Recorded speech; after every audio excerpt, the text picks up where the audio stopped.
Mr. Luiz, would you state your name and where you live, please, for the record?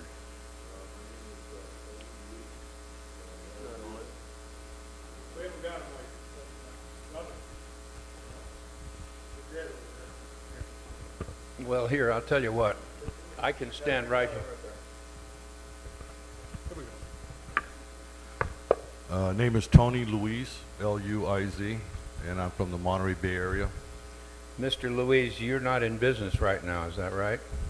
We decided after about 30 years now, I think we started in '84, after 30 years of being in business, we decided this last November to, it was a hard decision, it wasn't an easy decision, but we decided to stop the trucking operation. And why did you decide that, sir? Well, I started this adventure here way back before this law was passed, and they were having stakeholder meetings all over the state, up and down the state. And you know, people were saying this wasn't going to pass, and I was, you know, kind of thinking, oh, this can't pass. And there was this one board member that's actually one of the head board members there for CARB at one of the meetings in Fresno that told an elderly man that had just testified that he was either third or fourth generation in farming, and that if this regulation passed, that they would be out of business. They couldn't afford to buy the equipment. And he told them that, I forgot his name, but he told him, Mr. So-and-so, if either you don't want to or you can't comply, this law is going to pass, and if either you don't want to or you can't comply, the gentleman next door to you is ready to take your business over. So, you know, that wasn't back in my mind. This thing continued. I went to Sacramento, all testifying with Betty and everybody.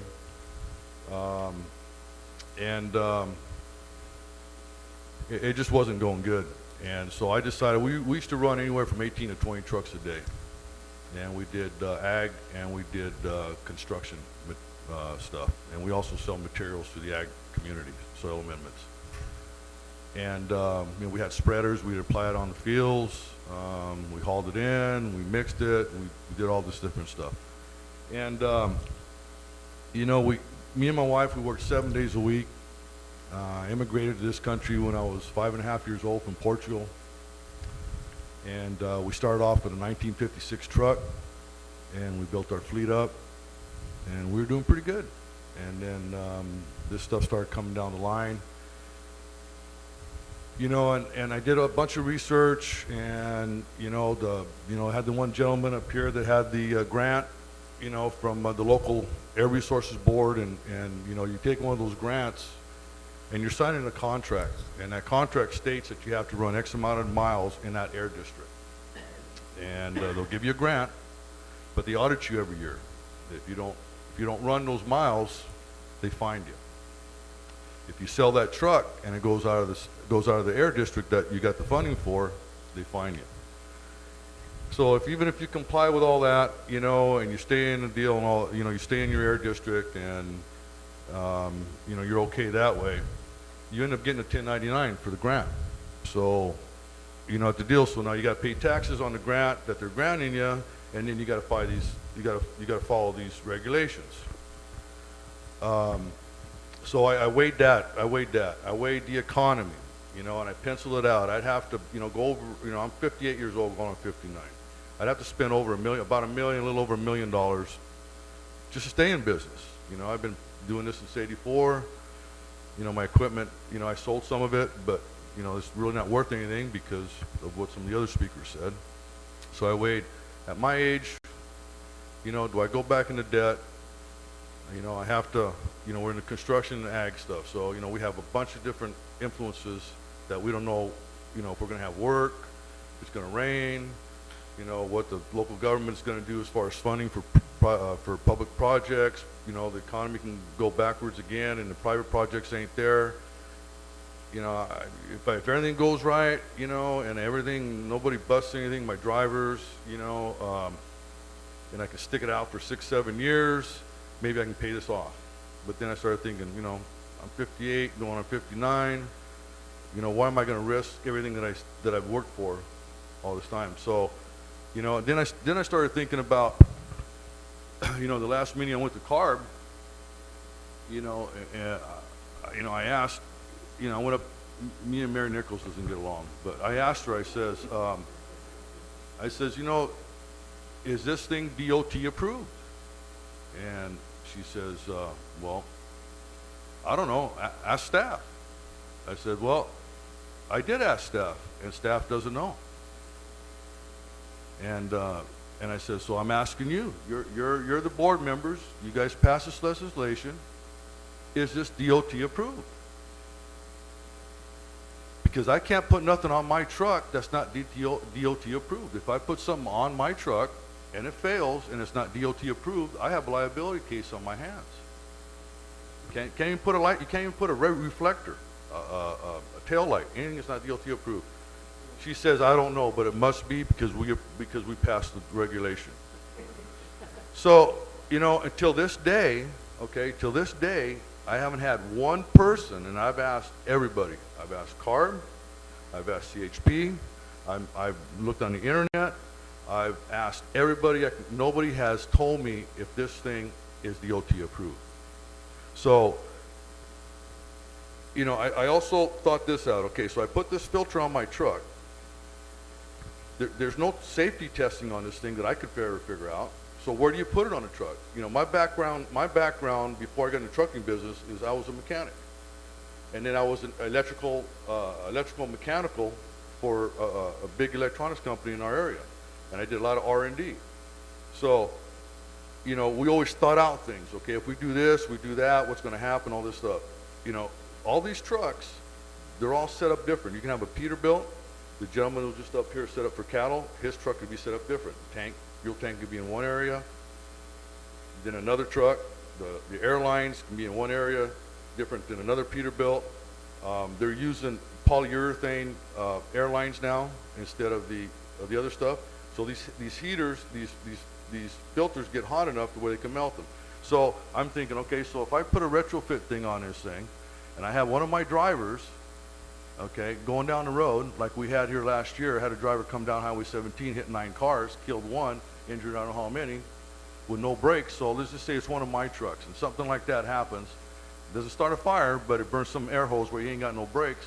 So then I'm going in $1 million in a business, or in debt, and then I'm taking this liability. So, I mean, I can go on, but me and my wife penciled it, and we thought about it, and it wasn't an easy decision, and we decided that we needed to stop the transportation business, and we did it at the end of November this last year, and it was heartbreaking. And one of the things one of the important parts of your business was trucking into the agricultural area in Salinas, is that right? Yes, sir. How long did you haul into there, and what did you haul? We imported lime and gypsum from out of state, and then we did different type of compost and stuff, and fertilizers for the farmers to apply on the ground, some sulfur and just soil amendments that we imported them in, and then we also applied them to the fields. And so actually, your trucking business was a big advantage to the prime agricultural area of the state as far as exporting and making money on agricultural products. Yes, sir. How many drivers did you employ? We had 7 trucks of our own. I believe we had at the top. I think we had 5 sub-haulers that pulled our trailers, and then we had outside trucks that we'd call in that were completely outside companies that would haul for us, and then we had 3 spreaders, and we had some loaders and stuff to go along with that, and make it all work. So what would you say, just as not an exact amount, but what would you say, what kind of payroll was eliminated when you went out of business? Payroll? Yes.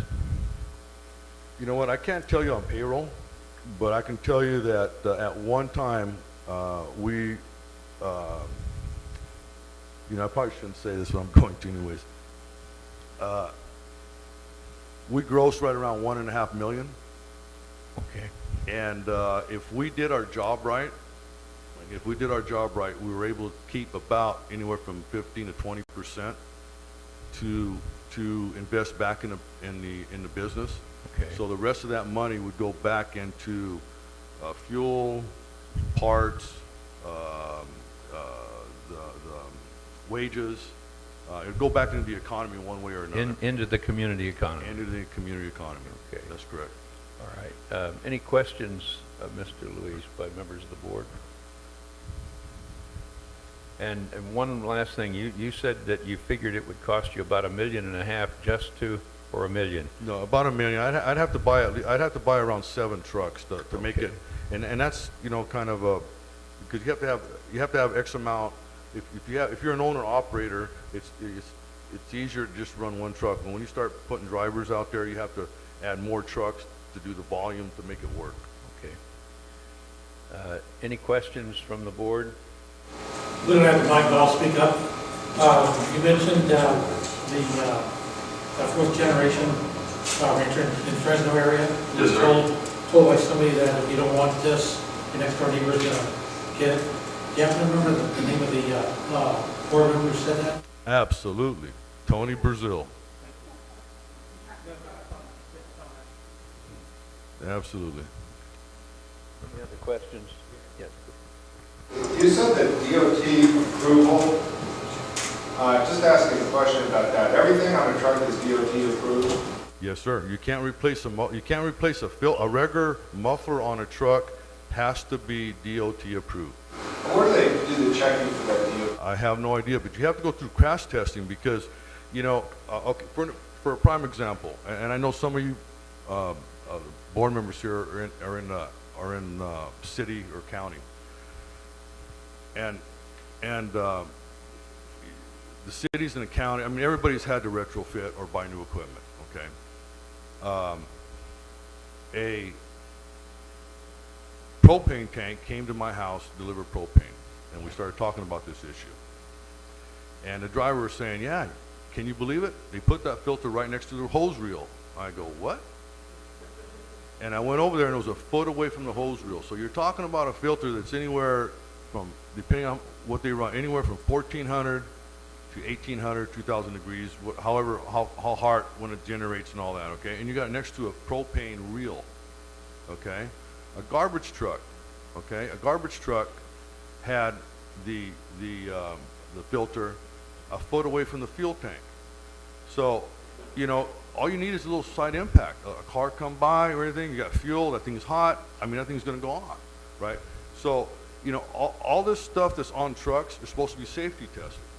Okay, where to locate them, do the crash tests on them, how far away from the airlines, how far away from electrical, how far away from the fuel tanks, and none of that's, I haven't had one person yet, and I've researched it, and I've asked Betty, and I belong to the trucking organization, I've asked Betty, I've asked CARB, and nobody can tell me that anything has been safety tested.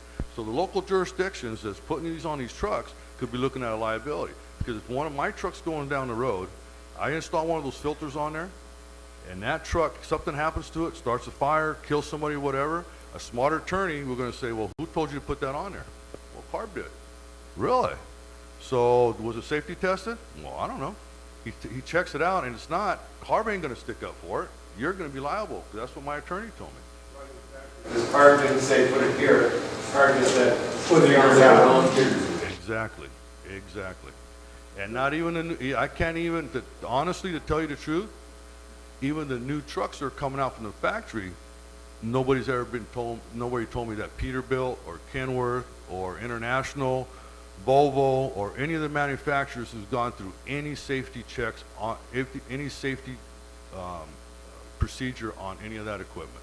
They've looked at the filter itself to see how much it filters. Okay, you know how it does in the filtering process of it, and then how much, you know, and what the urea does to the exhaust. They've done all those tests as far as I can tell. You know how clean it gets the exhaust to come out, but where exactly to put that on the vehicle, I haven't found anybody. So if anybody knows, I would be more than happy to you guys let me know, because I don't know.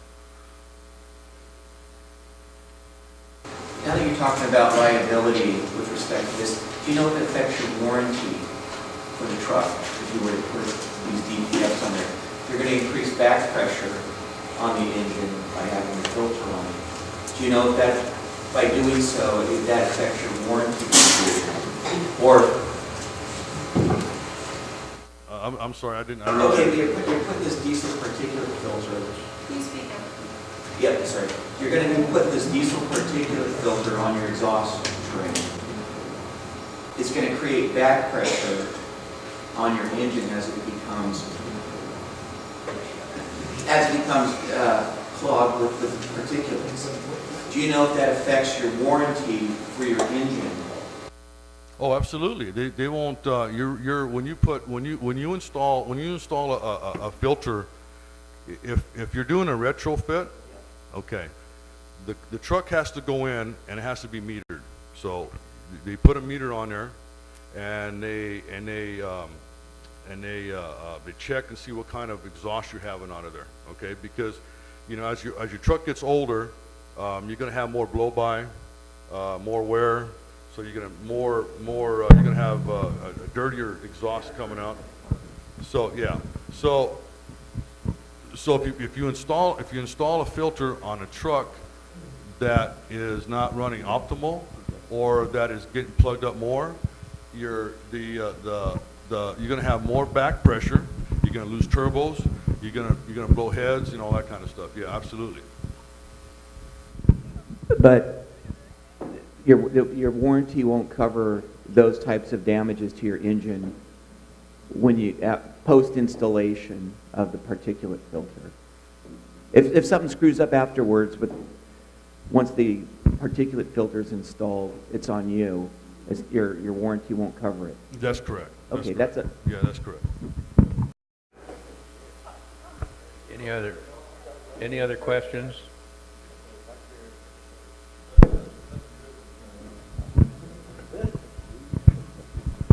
And I just wanted to clarify too, these filters that have not been tested for placement for safety are not just trucks. It includes other equipment such as agricultural equipment and other passenger transportation such as school buses.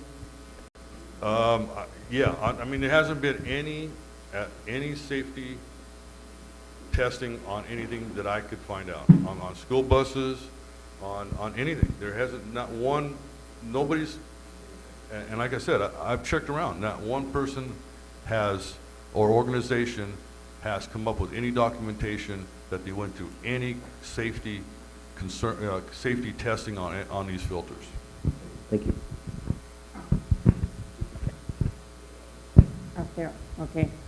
I want to know, have you noticed any change in your insurance? Have you had any problems getting insurance? Has your insurance gone up because you put these things on your vehicles? He didn't do his. Oh, you didn't do yours. Okay, sorry. Thank you. I'm sorry, but he didn't. No, he went out of business. He just, yeah. Yeah. Okay, is that all the questions? Mr. Luiz, I want to thank you for driving all the way up here. You're welcome. Where did you say you lived? I live in the Monterey Bay area. Okay, So that's one of the most beautiful places in the world, and frankly, I was down there years ago helping them with a problem, and it was Salinas I was helping, the ranchers down in there. I think that's the most beautiful part of Monterey County. Yeah, it is beautiful down there. Yeah. Thank you very much. As long as we keep the Coastal Commission off our back. Well, yeah, I know. That was what I was there for. Thank you.